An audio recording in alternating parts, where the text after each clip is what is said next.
52 now, I'll be 53 very soon. If I can do this, I don't see why you can't.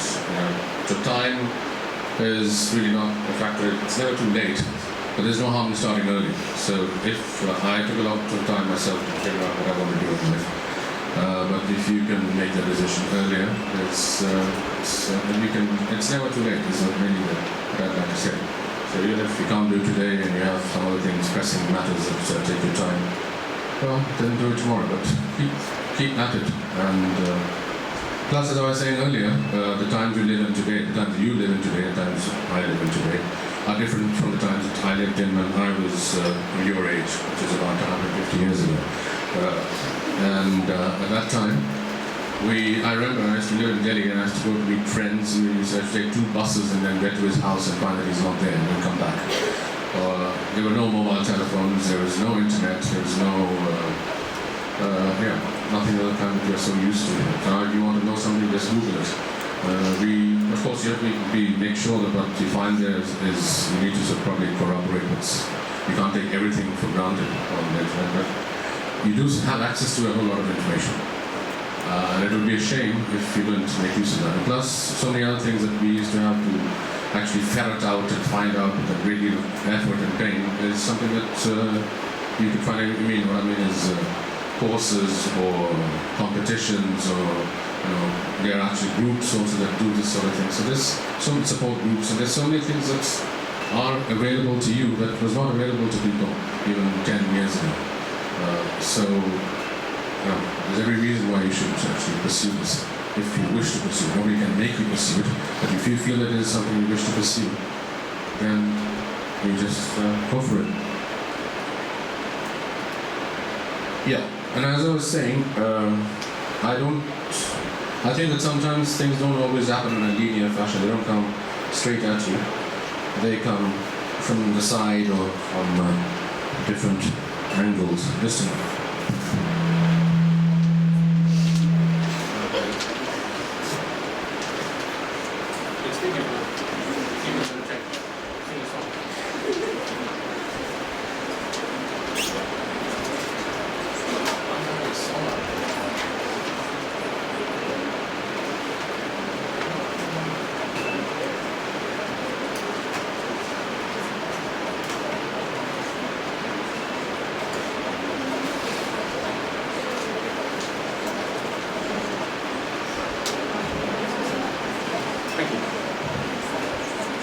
Yeah, as I was saying, I don't think things happen in linear fashion. So this letter from a father to a son probably you might think has nothing to do with creative writing, creative expression.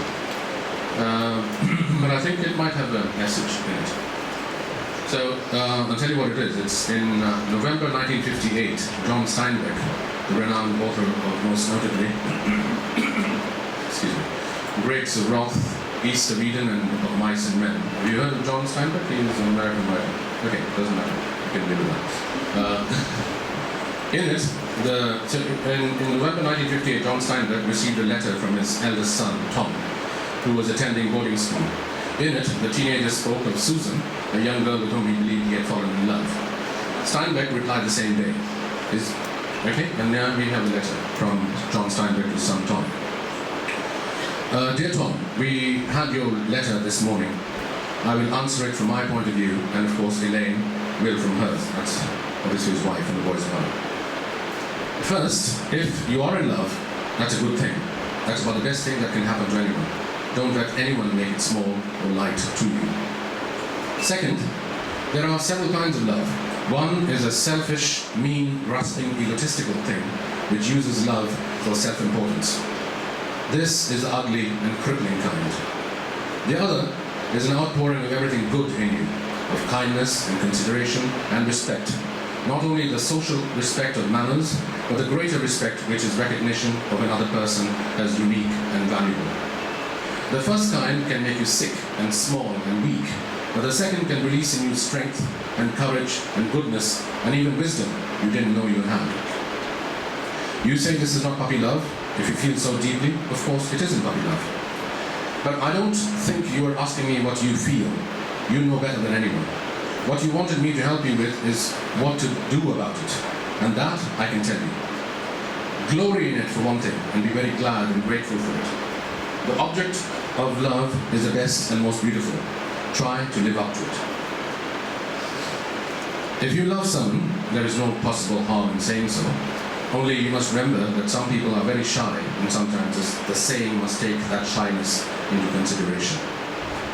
Girls have a way of knowing or feeling what you feel, but they usually like to hear it also. It sometimes happens that what you feel is not returned for one reason or another, but that does not make your feeling less valuable and good. Lastly, I know your feeling because I have it, and I'm glad you have it. We will be glad to meet Susan. She will be very welcome, but Elaine will make all such arrangements because that is her province, and she will be very glad to. She knows about love too, and maybe she can give you more help than I can. And don't worry about losing. If it is right, it happens. The main thing is not to hurry. Nothing good gets away.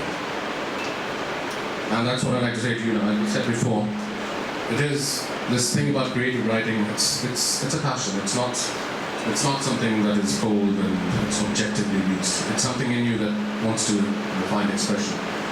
And in that sense, it is like a love affair of sorts. And you don't need to be too bothered about it as long as you know it's there and you develop it. And as Steinbeck says, nothing good gets away. So I think all of you have reason to be hopeful that for a bright future in doing this and creative writing.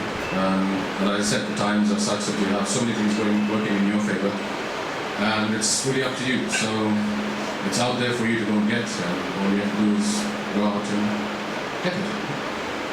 That's all for me, unless you have questions.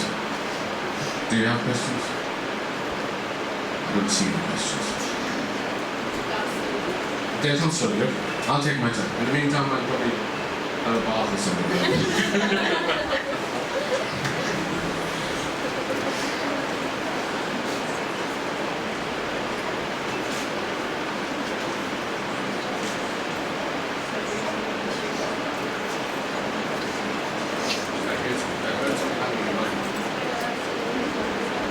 You're wondering what to ask. That's a good question.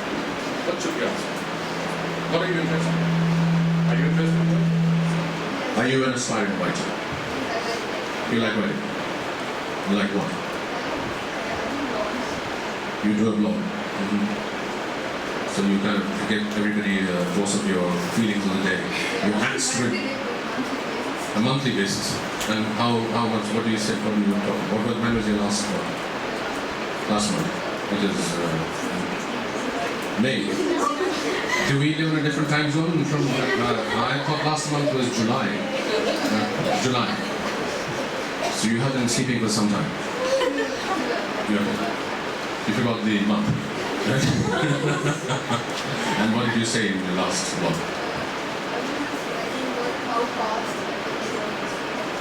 So how does the past affect you? You daydream about it. What do you daydream about? Random things, such as? The last movie that I saw, I was Oh, right. So you're an aspiring actress as well? No. You want to be part of a movie without being an actress? You like to make a film, so you'd like to be a director. And you'd also like to write a story. Okay. Then, so what have you done about it? Have you done anything? It's much simpler to make one now these days. We can only use a handheld camera, and I know a lot of people who, it's much easier. You don't need a whole unit. So you can write a story. And I know a 15-year-old boy here who made a sort of documentary movie. So it's not something you can't do. You can do it. So do you have a story in mind? How far have you written? That means you haven't started.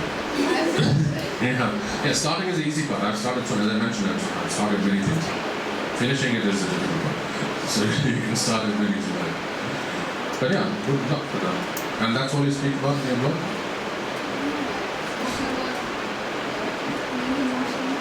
Emotions. Do you have emotions? Oh, sorry. And what sort of emotions? Are they angry emotions, happy emotions, sad emotions? Happiness, sorrow. Nostalgia for what? You are about 150 years old now. So you're nostalgic. What did you like about that? Not having... Living in some other home and Okay. That's good. Maybe you have something to say too? Would you like a piece of paper? No? I mean, it's better than writing on your arm. Anybody else? I'm sure you have something to say. Don't you have something to say? Yes, you. Yeah. No?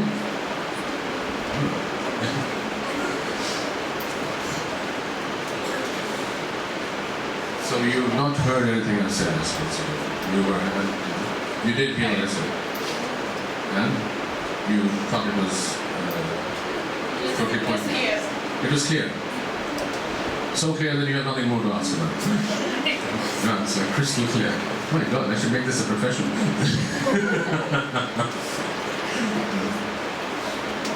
Yes, Henry. No questions. No. Any answers? Can I ask you a question? so have you got writer's block? Have I got writer's block? Yeah, all the time. Or I break it with a hammer usually. No, there are ways to get around. Yeah. I'm not very disciplined. I'm not a model for anything. I should have finished my books. I started in 1991. I haven't finished it. So I start other things and I move on to other things. But I don't finish it. So perhaps you'll have better luck than I am. But I'm planning to finish this one this year.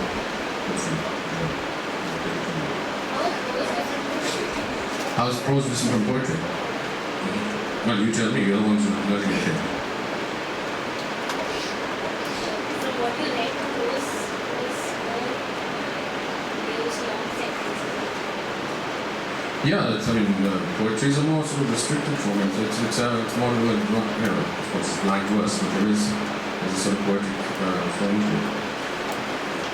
This is a distinction that is not one that is, it's quite clear, isn't it? I don't know the textbook definitions. I'm not a textbook person. I'm a just a lay person. But there are obviously the whole structure, the whole approach is different. And, do you write poetry? No. Do you write prose? You don't write both. So what do you write? You write for your course. You're not studying to be a journalist student, so yeah? So you plan to be a journalist. That you can write. So you write report articles. Is it reporting type of articles or just a feature type? Or both? Right. So does that include interviews with people or just writing? So you were part of there's a magazine here, newspaper for your college, and you're part of the editorial board. Okay. You're the editor. With the suburb. Where's the editor? So yes. Hello, Mr. Editor. How are you? Perhaps we can have a conversation today. So perhaps you have something to say to? No, not much. So what do you have to say? What is this not much that you wish to talk about? Do you wish to talk about it in private? You don't want to speak with all these people around? Yeah? In private? Oh, my God. Now I'm getting worried. Are you shy of your colleagues? I shouldn't be asking you that. I'm actually terrified. I'm sweating profusely every day. So you could be as terrified as I am. Yeah? So what you are also trying to become a journalist, right? And where do you intend to go into print journalism or newspapers, magazines? Which do you have in mind? The Hindu. But do you read newspapers from elsewhere as well? You're from libraries here, or you can now get online editions. It might be a good idea to read newspapers elsewhere, because there was a time I remember when I remember a lot of things. I go back to Jurassic Park. The standard of journalism was better. Now I find it quite rather alarmingly strange these days. No, I'm not talking about the tone. I'm talking about the actual syntax and grammar and spelling. Before people used to read newspapers and learn the language, or maybe people, but nowadays it will be detrimental to your pursuit of perfection. And that's sad. Even the features I see written in the Hindu, for instance, are very pedestrian. I think some of the local features people write, there's no spark to it. It's all very, it's like leftovers being served up, heated up microwave. So, does that make sense? Do you like microwave food? Leftovers? No? You had lunch? Would you like to have lunch again? No. Yeah. So it might be a good idea for you to read other stuff as well. So there are, and some of the things are just nice just to read for some magazines. Again, from the point of view of learning other styles and maybe changing yours, slightly changing yours. You don't have to copy everything, but sometimes influences can be good as well. Some can be bad. Now I'm just talking nonsense. Is there?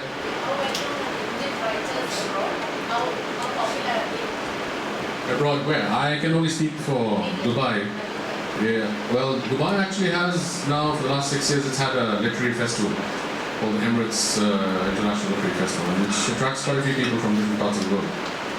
This time around, we had William Dalrymple and we had Shobha Dey and we had Imtiaz Adkar and a few others, and plus some Western writers as well.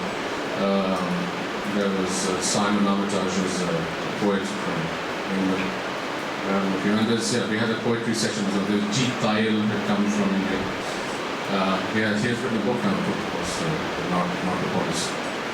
So, given the fact that the majority of the population is from India, the bookstores do stock Indian books, and I know of some non-Indians also who read some Indian books, but it's not that many. But yeah, there are some. It's not as if it's common knowledge, but there are some. I have a Palestinian friend who reads Amitabh Chaudhry and all those people like that. So, and he read another one that's it, White's Tiger and all that. So these kind of books, especially, get noticed, and some people, who still have the habit of reading, bookshops. They have quite a few now nice bookshops in Dubai where you can get a lot of books and you can order them as well. So it is still alive. Reading is still a habit that people have when they're not sleeping. Yes. Oh, most definitely. You need to till the soil. You can't just have soil in your hand. Yes, reading is reading and being observant and being aware. Observation is also very crucial. And Is creative writing more about abstraction or being creative? creative? When you hear the word creative writing, it's more to do with building abstract thinking, emotions.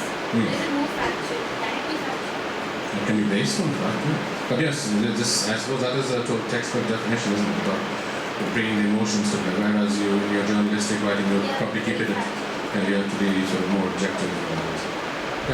You have free lessons to carry. You can pull out your magic carpet and go flying away and wreck anyone. And you'll be safe also, you won't fall off your magic carpet. But you have a magic carpet under there. Yes, so it has to come, I think it comes from the heart. Or it can come from the lungs too, I suppose. Or the liver, depending on which of those you want. But your question was? Does reading help? Yes. Yeah, most definitely. I mean, you have to. Reading is very, very. You don't read, then you don't hear other voices. Sometimes it bounces inside and comes out as a different voice. And there's this talk about also voices. When we were doing a poetry, there's finding your voice. And actually, most people have more than one voice. When you find your voice, you do find one which you're more comfortable in. But you can always change and chop and change and not. You can have multiple voices just as you can have multiple moods and multiple expressions. So it doesn't necessarily have to be one. But yes, in time, you do come to, I think I have now finally reached a point where I know the sound of my voice. When I write, I know it is my voice. And I think that comes to everybody at some stage, sooner or later. There's no manual that you can follow. There's no fixed timetable. You can keep writing on your arm as much as you like to do it, sometime or later. Or you can write a blog and tell people things to do. Yes, ladies. So, in India, a lot of focus is given to studies, education, and the sports. Do you think that actually manages to create a block to creative thinking? Well, the fact is that most people who do write in India today have come out of this system and are doing it, so it can't be a total block. But yes, perhaps things could be done in a way that allowed easier expression rather than setting up roadblocks to it. I remember when I was growing up, the options we had was either engineering or medicine or civil services or chartered accountants. We didn't have many career options around. These days, people have far more options that they can look at, because of that, they are opening their mental horizons, widening their mental horizons, and opening up their minds. But yes, I suppose the system. This is not something that I don't think I'm even qualified to talk about.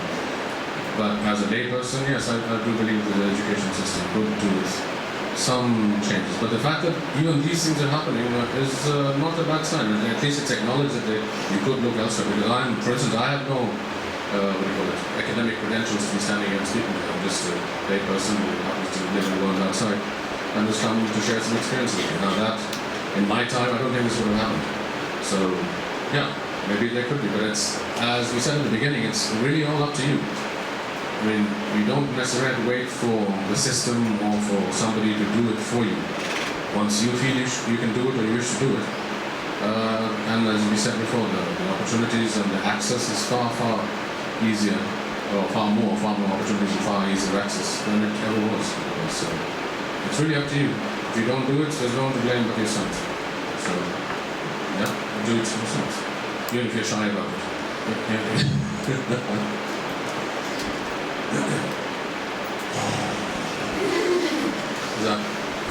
Does that mean? Is there any question that you're expecting that you will ask? Well, no, I come with an open mind.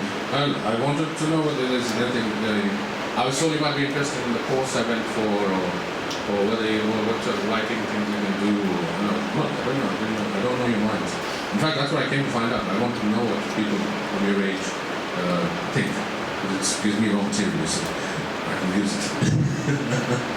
So, I don't know. I'm not in touch with younger people. I'm only in touch with people of my age, which is like 175 years of age. Considered vintage, Jurassic. But I have no idea what the young people of today think. So maybe you can tell me. So what do you do? What do you do? Are you in pain? you plan to be a journalist as well? No. What do you plan to be? Somebody's wife? Sorry? Sorry? You haven't decided? Okay. Do you plan to decide soon? Tomorrow? No? Today? No. Sorry? You don't know. We'll take time. Good. Have you decided what to do? What? Journalism, yes. But where, again, a newspaper or? TV channel. So you like to stand in front of a camera and talk to people around? Reporting. But even then you might have to file in your report. Interesting. So, like, when you write, it takes a lot of time, right? So, since like, when I try to write something other than factual things, it takes a lot of time, so you tend to lose the track of what you're writing, and it gets so jumbled up, it's too long, and then you feel like you need to be so much. That's the main. If you find, I have actually if you read about writers and their writing, you find that each person has his own way of handling his own. Some people do it differently. Each one does it differently. Each one has their own way of doing it. In my case, I find most of my writing comes out in one burst. And I don't sort of sit pondering about it. It's more. It comes in a flow. Yeah. After that, I can't do anything. That's a good time to go to sleep. You wake up and after that it comes back. You have to try. But then again, you have to practice, and discipline helps. If you have a routine, I know a playwright friend of mine, He's 75 now. He's written quite a few interesting plays. He has a routine. He wakes up in the morning and from 5 to 9 he sits with cups of coffee and he writes. And he makes it a habit to sit every day and write. So he writes 1,000 words at least a day. And if there's plays and so yeah. If you have a routine, sometimes you find things start. It's like, I suppose in a sense it's all about training, like training a dog or toilet training and all that thing. So he knows he goes out at 8 o'clock in the morning what he's going to do. So similarly, you can train your brain to say between this time. I'm saying this, I don't do it myself. So. Yes, you have something to say. No, you're just raising your hand. Okay. You have something to say? No? What I do after school, I went to college. I did commerce. I was literate, yes. Creative writing, yes. I was thinking, I did a play, skits at college. We got a prize. It was called The Omelette Prince of Denmark. It was a skit, a spoof on Hamlet. It was fun. The main idea is to have fun. Now, if you're not having fun doing this in writing, then there's no real point. But if you are having fun, like you're having fun with your blog, right? Do people write into your blog? Do you have followers on your blog? People who you don't like, or people or who don't like you? Nobody reads music. So everybody writes and nobody reads.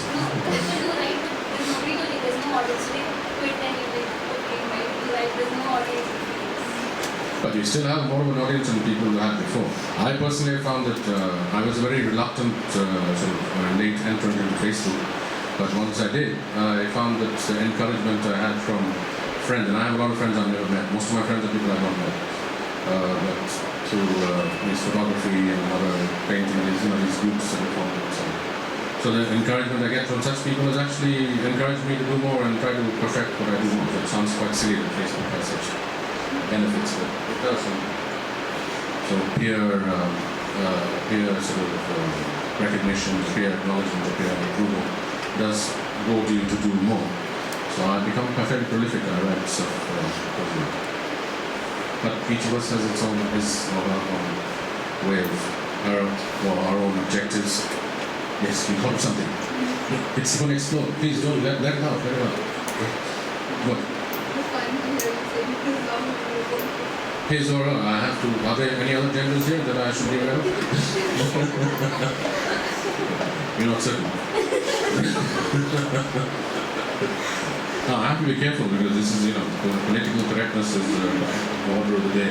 So you have to be you can't say chairman or chairwoman, it's chairperson, and so on and so forth. So I think it's a lot of bunkum, but anyway, you can't even say Merry Christmas. You have to say what? Season? No, not season. Something else. No, you have to say something else. Greetings, yes, but it's all become very antiseptic and very sterile in the whole world. Is that something to do with what we have here, or is that something else? That's something else, right? I thought so. I didn't know what squares I did. So you're getting your homework done. It's nice, let's do it. Yes. Yes. I did show you the photographs of Moniac. That's in Scotland. And that's where I went for my poetry course. So as I said, we had Don Patterson as one of the tutors, and the other tutor was Anne MacLeod. And so these courses they have a maximum of 16 students or participants in each course. And barring the selected courses, like this was a selected course, they only have about 3 or 4 selected courses. All the other courses, and they run from March till December, so about 9 months or 10 months they have these courses. Each lasts for about 5 days. It's residential, it's always stay there. And they're open to anybody interested in writing, so you don't have to have written anything before, you don't have anything published, but you can go for the course. And what usually happens is you gather on a Monday afternoon, and everybody sits down, they have some eat and drink, and get to know each other. And the next morning, one of the tutors takes a workshop or tutorial. And at lunch, from lunchtime onwards, you're free to do what you want. You can write or walk or do whatever. Well, now poetry. They're talking about other poets and the different styles of poetry and what they study a poem, and then talk about poetry in general. Like people have questions about where should you get it published and this and that. And of course, each of them designs a certain course content for each of them. So there are 4 mornings. So we come on a Monday evening. There's Tuesday, Wednesday, Thursday, Friday, and each of the mornings is devoted to a session with one of these tutors. That's for the entire group. And the afternoons, the first night itself, you're supposed to give in samples of your writing which you want to have assessed or analysed by these tutors. So they take it in, and for the rest of the 3 days, the afternoons, we have a one-on-one with each of the tutors. So they give you their comments on your work and make suggestions or discuss it with you and so on. And this applies to any of the genres now. This one, when I went to this time, was poetry, but before that I've been for advanced fiction course, and one was starting the novel. So whatever you go for, we have these morning workshops, and then you have the afternoon tutorial sessions. Oh, one-to-one tutorial sessions.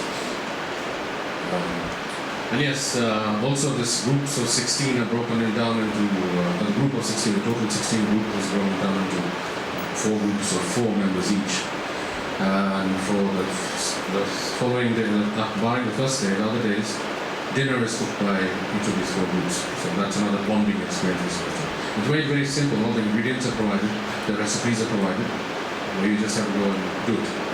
And as one group does the cooking, another group does the cleaning.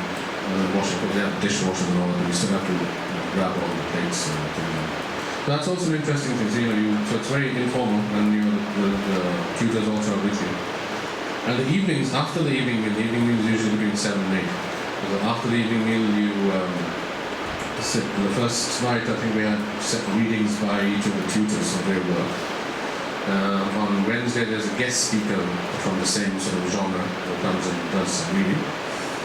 And then the last 2 evenings, it's for the course participants themselves to come and read their work, whether it was written there or written beforehand, or something else they would like to read, they come and share it.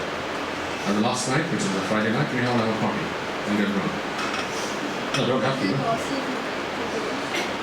It does have a cost, yeah. It depends. Costly is a very relative term. So, it could be costly for some, but yes. But there are grants available, and I don't know if that's available to non-UK residents, but for UK citizens, they have grants and scholarships and things that they are available to. But it's worthwhile. But I would like to say, I'm sure there must be something, some shape or form happening here. But otherwise, I personally am involved and would be interested in trying to organize something like this, and I haven't had time. But it is possible here. It's simple to do.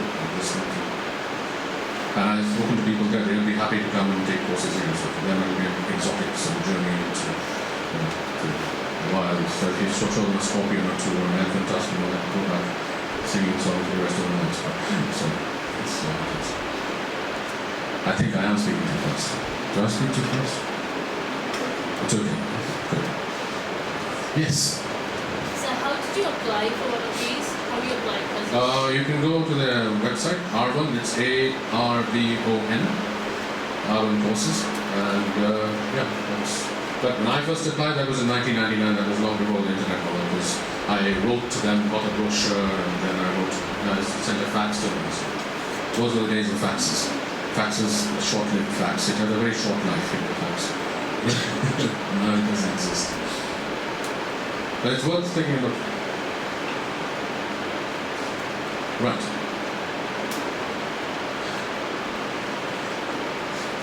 You share my position. Yes.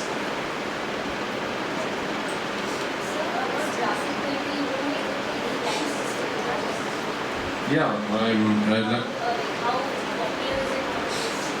I don't know yet. I'm testing the waters. I'm telling you. Graphic poetry is a name I've given it. It's not called. But I'm trying to say it's actually a half a joke, because we have graphic novels these days, which are what we used for comic books. So when you have a novel in graphic form, it becomes a graphic novel. So if you write, I think what I do is not photography actually, because